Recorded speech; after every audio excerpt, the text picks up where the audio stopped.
Oke, selamat pagi, selamat siang, selamat sore, selamat malam, teman-teman semua dimanapun kalian berada.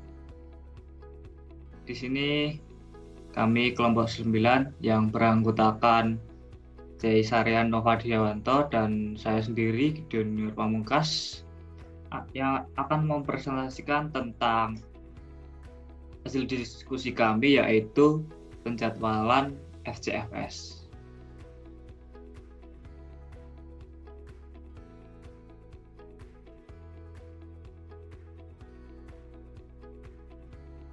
Oke, bisa dilanjut, Mas Dewan. Ya, untuk algoritma yang akan kita bahas kali ini adalah algoritma FCFS atau First Come First Serve. Nah, algoritma ini adalah algoritma yang paling sederhana yang sering digunakan pada CPU. Algoritma ini juga menggunakan konsep FIFO atau First In First Out, yaitu diikuti dengan prinsip sebagai kedatangan waktunya. Jadi jika ada paket yang datang lebih dulu akan dieksekusi lebih dulu. Selanjutnya, implementasi FCFS adalah pada kehidupan sehari-hari, contohnya adalah antrian pada bioskop, antrian bank, antrian cuci motor atau mobil, dan sebagainya. Selanjutnya, kita akan membahas kelebihan dan kekurangan algoritma FCFS atau First Come First Serve. Yang pertama adalah kelebihan. Kelebihannya adalah algoritma ini merupakan algoritma yang paling sederhana di antara algoritma yang lain. Lalu, algoritma ini juga mudah untuk dibuat pemrogramannya. Untuk kekurangannya sendiri, ada waiting time yang rata-ratanya cukup lama. Selanjutnya terjadinya convoy effect. Convoy effect ini adalah proses menunggu lama untuk menunggu satu proses yang sedang diproses oleh CPU. Dan juga algoritma ini konsepnya non-preemptive, yaitu setiap proses yang sedang dieksekusi oleh CPU tidak dapat diinterrupt oleh proses lain. Contohnya misalnya ada dua paket, yang paket A dan paket B. Paket A mempunyai skala prioritas 3, sedangkan paket B mempunyai skala prioritas 1. Namun, untuk waktu kedatangannya, paket A datang terlebih dahulu. Jadi, yang akan diproses atau dieksekusi adalah paket A terlebih dahulu. Walaupun paket B mempunyai skala prioritas lebih tinggi dan juga tidak bisa diganggu-gugat atau diinterupsi. Dan karena algoritma ini sangat sederhana dan simpel, algoritma ini menjadi tidak efisien.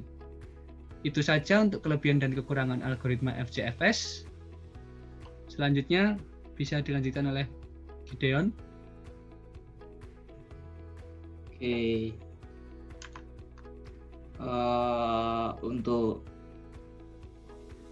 proses penjadwalan pada FCFS, di sini kami mengambil contoh untuk menghitung average waiting time. Dari tabel di atas, kami disuruh untuk menentukan average waiting time dengan menggunakan prinsip FCFS. Arrival times adalah waktu ketika proses berada di memori utama sebelum proses tersebut mulai dikerjakan oleh CPU. Burst time adalah waktu yang dibutuhkan untuk menyelesaikan keseluruhan proses.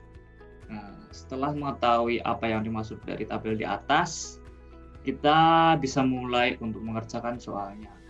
Namun hal pertama yang harus dilakukan yaitu menggambarkan kronologi eksekusi proses di atas dengan Gantt chart. Berikut merupakan gambaran Gantt chart dari tabel tersebut. Mengenai penjelasan dari Gantt chart,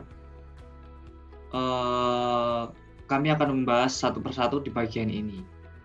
Ketika CPU tidak mengerjakan sesuatu atau dalam posisi 0, datang sebuah proses yang dinamakan P1 yang membutuhkan waktu penyelesaian yang berjumlah 8.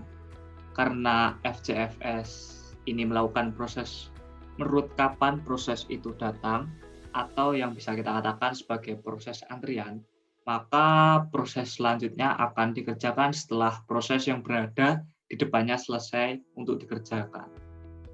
Di proses P1 selesai dikerjakan di 8, sementara itu masih ada P2, P3, dan P4 yang sedang menunggu antrian untuk dikerjakan selanjutnya.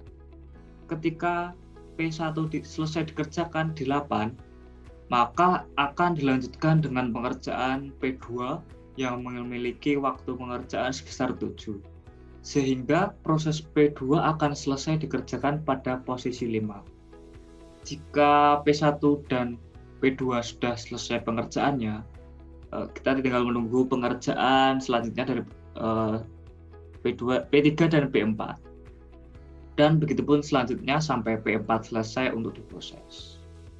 Perlu diingat bahwa FCFS dalam prosesnya tidak mengizinkan sebuah penyelaan dari segi apapun, walaupun proses yang menunggu memiliki prioritas yang lebih tinggi, seperti apa yang sudah disampaikan Diwan tadi.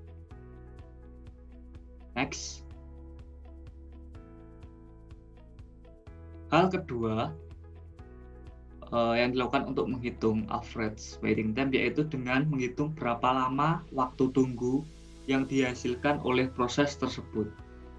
Untuk menghitungnya dapat dilakukan dengan cara mengurangkan waktu eksekusi dengan waktu datang. Seperti pada tabel berikut. 0 dikurangi 0 sama dengan 0, 8 kurangi 2 sama dengan 6, 15 kurangi 7 sama dengan 8, 25 dikurangi 11 sama dengan 14, dan akhirnya kita mengetahui keseluruhan proses tersebut yang berjumlah 28. Hal ketiga dan juga hal yang terakhir yang harus kita lakukan yaitu menghitung average waiting time dari semua proses tersebut, yaitu dengan cara sebagai berikut. AWT atau average waiting time itu bisa dicari dengan cara jumlah keseluruhan proses waktu tunggu dibagi dengan proses. Kita ketahui jumlah waktu tunggunya tadi 28 dibagi dengan prosesnya. Prosesnya terdapat 4. Sehingga 28 dibagi 4 kita bisa mendapatkan hasil yaitu 7 milisekund. Begitulah cara menghitung average waiting time dari algoritma penjabalan FCFS. Next. Semoga apa yang kita sampaikan ini dapat bermanfaat bagi teman-teman semua dan bisa dilakukan masing-masing. Terima kasih atas perhatian dan juga penilaiannya terhadap diskusi kami. Kurang lebihnya kami mohon maaf. Terima kasih teman-teman. Tuhan memberkati.